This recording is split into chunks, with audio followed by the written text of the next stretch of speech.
তুচ্ছ ঘটনাকে কেন্দ্র করে ঢাকা আশুলিয়ার সিটি ও ড্যাফোডিল বিশ্ববিদ্যালয়ের শিক্ষার্থীদের মধ্যে শুরু হওয়া ভয়াবহ সংঘর্ষের পর এখন থমথমে পরিস্থিতি বিরাজ করছে। গতকাল রোববার সন্ধ্যায় শুরু হওয়া প্রায় 7 ঘণ্টা ব্যাপী এই সংঘর্ষে রণক্ষেত্রে পরিণত হয় পুরো এলাকা।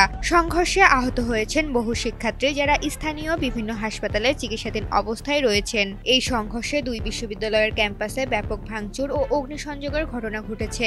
কমপক্ষে 15টি গাড়ি ভাঙচুর ও জ্বালিয়ে দেওয়া হয়েছে। এছাড়াও সিটি বিশ্ববিদ্যালয় প্রশাসনিক ভবন, জানালা, দরজা, আসবাবপত্র ব্যাপক ক্ষতিগ্রস্ত হয়েছে। সিটি বিশ্ববিদ্যালয় কর্তৃপক্ষের প্রাথমিক ধারণা, ক্ষয়ক্ষতির পরিমাণ প্রায় 25 থেকে 30 কোটি টাকা। সংঘর্ষের জেরে নিরাপত্তাজনিত কারণে আজ সোমবার সকাল থেকেই 2 বিশ্ববিদ্যালয়ের সব ধরনের ক্লাস ও পরীক্ষা বন্ধের ঘোষণা করা হয়েছে।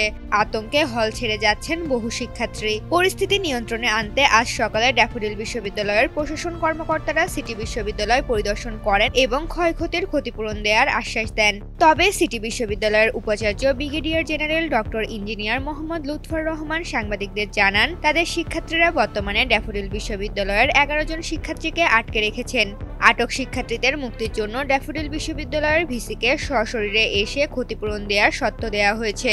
উপাচার্য আপাতত প্রশাসনিকভাবে এর সমাধান চান, মামলার পথে যেতে চান না বলেও উল্লেখ করেছেন। এলাকায় অতিরিক্ত পুলিশ মোতায়েন করা হয়েছে এবং পরিস্থিতি নিয়ন্ত্রণ রাখতে প্রশাসনের তৎপরতা অব্যাহত রয়েছে।